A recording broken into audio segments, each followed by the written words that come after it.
Sound of Freedom. This film is out already. Sound of Freedom. Jim Caviezel and I don't know who this other guy is. Probably South American, and it's a movie about child trafficking, all kinds of child sex trafficking, but all kinds of child trafficking. But Jim Caviezel's in it, and Jim Caviezel has the taint of Mel Gibson. He has the taint of Mel Gibson, and Mel Gibson in Hollywood is seen as a sinner. You know, even though he claims to be a spiritual man, a religious man. This is a clip that I saw on Breaking Points the other day. Great show. Let's check it out. This film is being marketed to either specific QAnon believers or to people who believe all of the same tenets as QAnon, but claim they don't know what it is. And The Sound of Freedom does focus on a real issue of sex trafficking.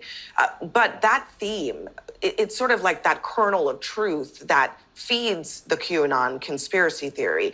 Tell us how those two things work together. Sure. And the most durable and the most believable conspiracy theories are not entirely false. There's something in them that is true and the rest of it is false. But the believers point to the one true thing and they say, oh, you don't believe that this particular thing is true. In terms of child trafficking, we know trafficking is real. We know it has real victims. No one is denying that.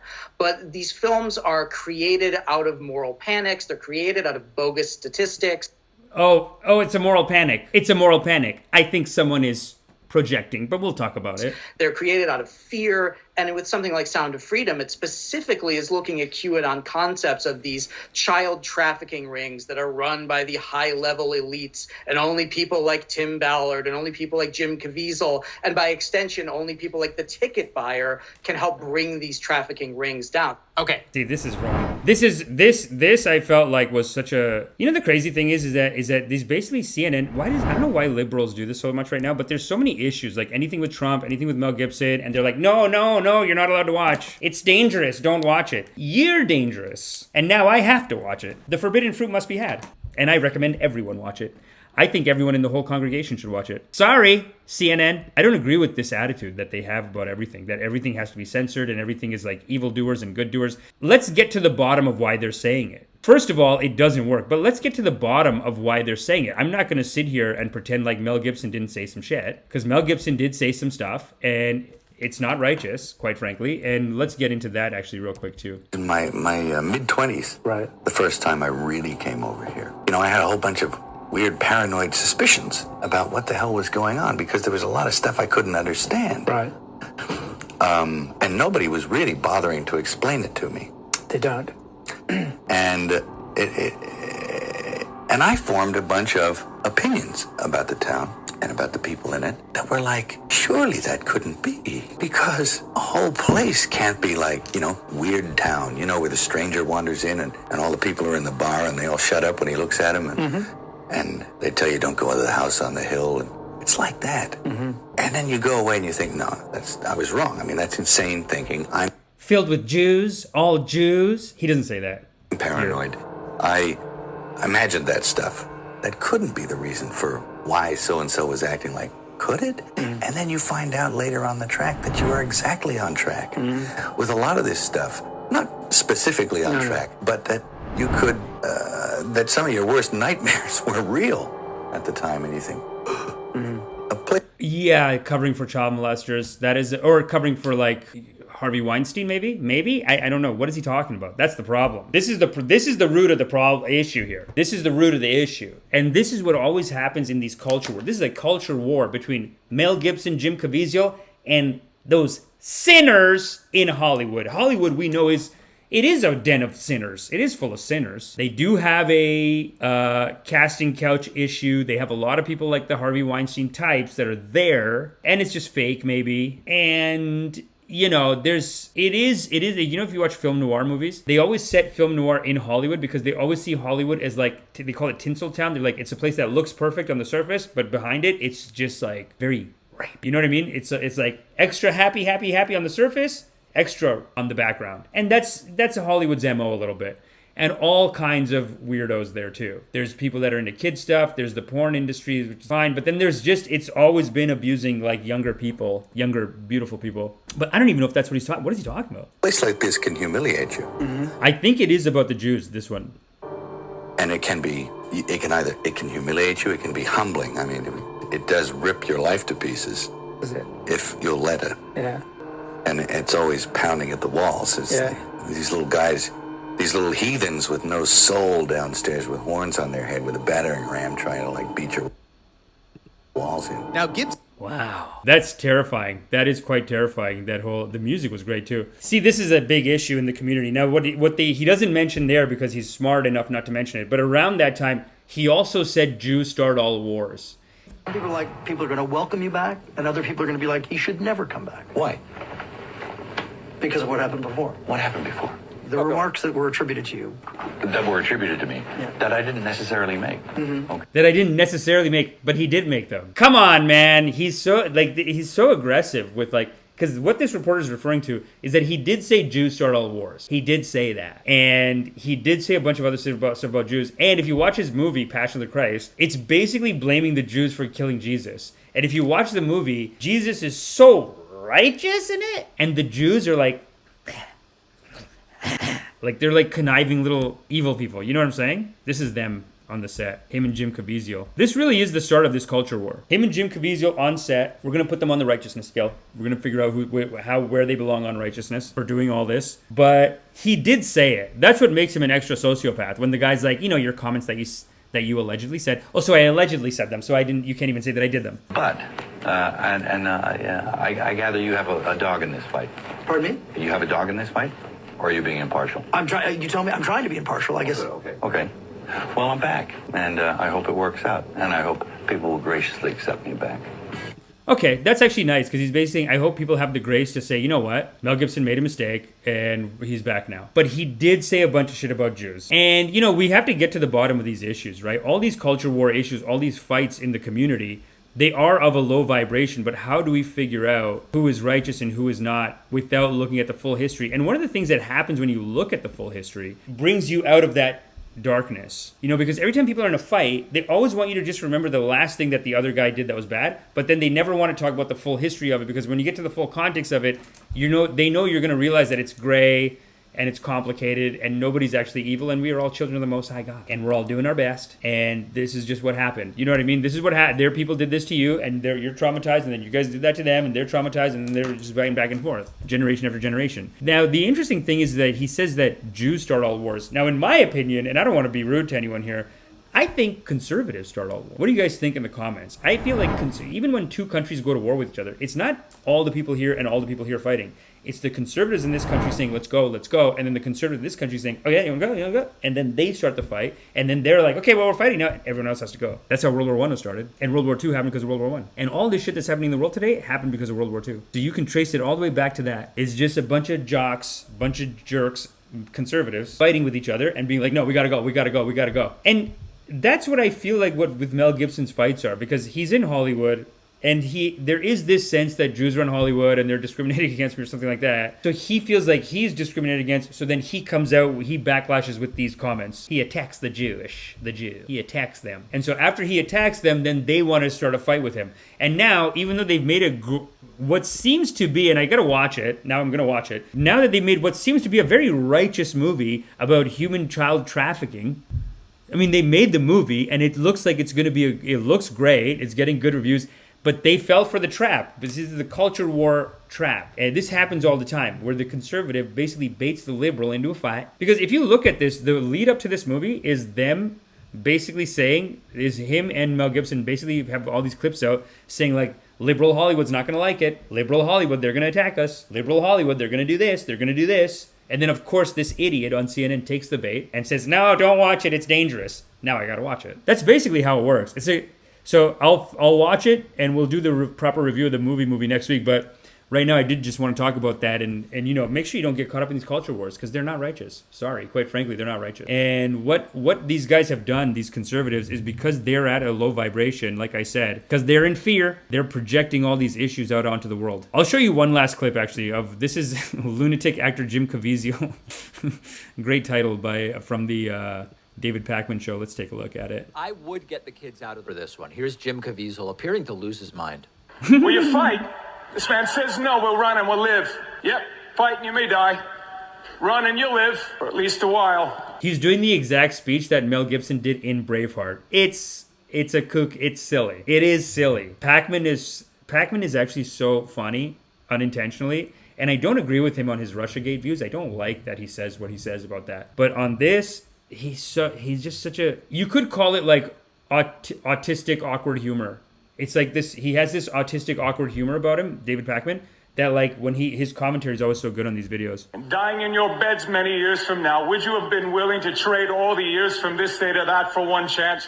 This is a very sick person. Just one chance to come back here and tell our enemies that you can take our lives, that you can never take our freedom. Every man. This is a white man in America. This is a straight white man in America saying, I'm under attack and let's all get together and fight back. It's weird. It is weird. It's a lot. Dies.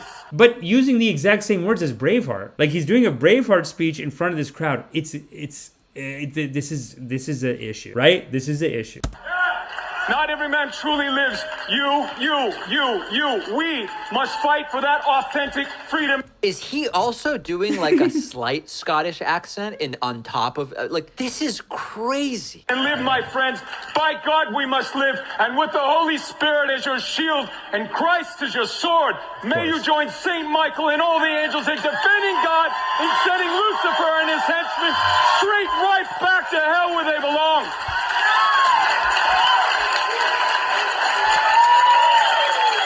I thought he said Guccifer. I thought this was a different speech for a moment.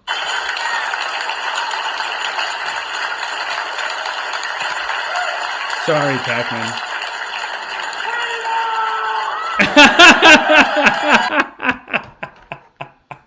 It's just like Braveheart, but he's not joking. Like in Braveheart, the King of England, I don't know if you guys know the story of the line of Braveheart, but in Braveheart, the King of England institutes prima nocta, where he basically has to have sex with everyone who gets married in Ireland or Scotland. He has sex with the wife before the wedding night, so that that wife's kid ends up being his kid, and then they're kind of loyal to them. And they fight back against that. That's what Braveheart's about, and that's the speech he just did. And some guy in the audience yelled out, "Freedom!" And that even happens in the movie. But Jim Caviezel, I'm not the kind of guy to just attack men for being white or attack someone for being straight.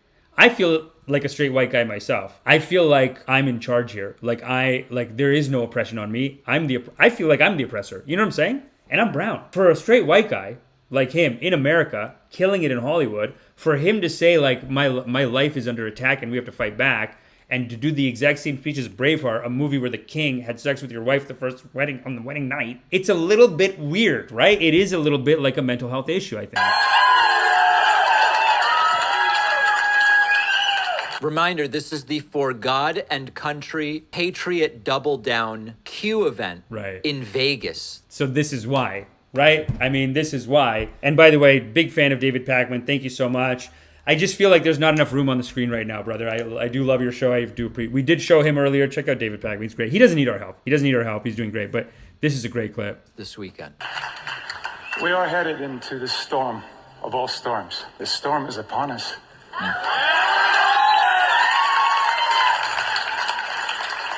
But not without Jesus. Wow, he did the finger. Not without God. Not without God. The crazy thing is that every religion has the same, our rudder. He's just like an imam. You know what I mean? A rudder. In the words of Reagan, evil is powerless if the good are unafraid. God bless you. So that's getting a standing ovation. That's considered good. Yeah, no, this is why. This is the issue, right? This is the issue, right? When Hollywood says, hey, this guy's dangerous, don't listen to him, he's crazy, this is what they're, I still don't agree with it. I still think better to just talk about the issues. So, in the end, I gotta say, man, these guys, they're down here in fear and anger. I'm gonna put them at anger, though. I'm not gonna put them at fear. Fear is 0. But on scale of righteousness, I'm gonna put them at anger to pride. And I think we should all remember, too, that even in Christ consciousness, the Christian philosophy, they also believe in this kind of this kind of a righteousness. I mean, they believe in that the kingdom of heaven is within us, and when they say the kingdom of heaven, they mean that top consciousness, the consciousness that ultimate consciousness at the top. That's what they mean by the kingdom of heaven, and they say it's within us. And when they say within us, it means you can turn back and meditate on it and go back and get a feeling of love and light in your heart. You should. That is what, with practice, you can do it. But they have their own version of the religion. You know what I mean? I just want to say that just to say that like not all Christians believe in this. Actually, the best peace activists I've ever met are all Christian. Hindus don't have any peace activists. Buddhists have them. Thich Nhat Hanh is Thich Nhat Hanh is the king of peace activism. But then on the Christian side, every actual event I've been to, like I remember I went to this indigenous event. I don't want to brag or anything, but I did go to help out at this indigenous land that is being taken over by settler colonialism because they had a deal with the Canadian government that there no houses would be built on a certain area. 1,000 house development goes in. I went, helped them dig up some toilets. I rented a hole digger. I rented it, helped them dig up some toilets. Didn't go that much after. Don't want to brag. It's 1492 land back lane. It's an hour away from here. It's their own land. I think they are righteous. I think the Canadian government is wrong for what they're doing to them. So I said, you know what? I'm here for the culture. I'm here for the community. I'm a spiritual teacher. I said, let me go help.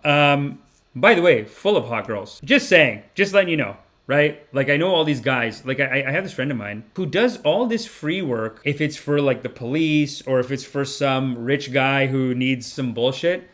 But I was telling him like, hey, this banger party is on Sundays. Let's go, we could volunteer there. And he's like, yeah, my time's worth more than, you know, because for volunteering, they let you go to the party for free. Party's $40. I'm like, yo, let's go. We should volunteer here. It's a great party. He's like, nah, man. $40, our time's worth more than that. It's like, dude, you do all kinds of nonsense for if you think some guy can get you rich or if the police tell you to do something. You know what I mean? It's like, it's a weird thing that we do, I feel like, in the culture. Anyway, I don't know how I even got there. How the hell did I get there? Oh yeah, so it's taken me a long time. I grew up with the same mentality that going to a protest, going to volunteer for something, where is profit? That's what all my Patel family would say. There's no profit. Black Lives Matter, no money. That's what I had like family friends from India say. I mean, you go to Black Lives Matter? I mean, no money. How you make money? I mean, you can do it. Don't do it. They talk you out of it. Anyway, the point is that I think that is an illusion too. It is righteous, and then these people waste their time in other ways. For example, let's say with something like, well, I think I said this before. Jews don't start all wars. Conservatives start all wars. And the reason they start it is because instead of seeing the world as a happy, collaborative place where we're here to help each other and we're here to lift each other up, they're living in fear and negativity. And so they're seeing the world as a fight and a competition, and like they're projecting these problems onto the world. So I do feel like Jim Caviezel and Mel Gibson they have these fears inside of them and they're projecting it out onto the world. And then they're creating a world where now there's a fight. The CNN people, they take the bait. It's, you know what it is? It's like there's an outrage. It's like an outrage circle jerk where the conservative will say something to outrage the liberal, then the liberal will get outraged, and then the conservative will get outraged that the liberal's outraged. It's a Ponzi. It's a circular. It's a Ponzi scheme. It's some kind of a scheme. They will get offended that these guys are offended. So if you look at this case, this guy's been saying all kinds of kooky shit. Just did the Braveheart speech. Mel Gibson saying Hollywood is a bunch of evil people. He did say that Jews start all wars. So they started. Then these guys are like, hey, everyone, they said some terrible things, racist, whatever. Don't listen to them, whatever.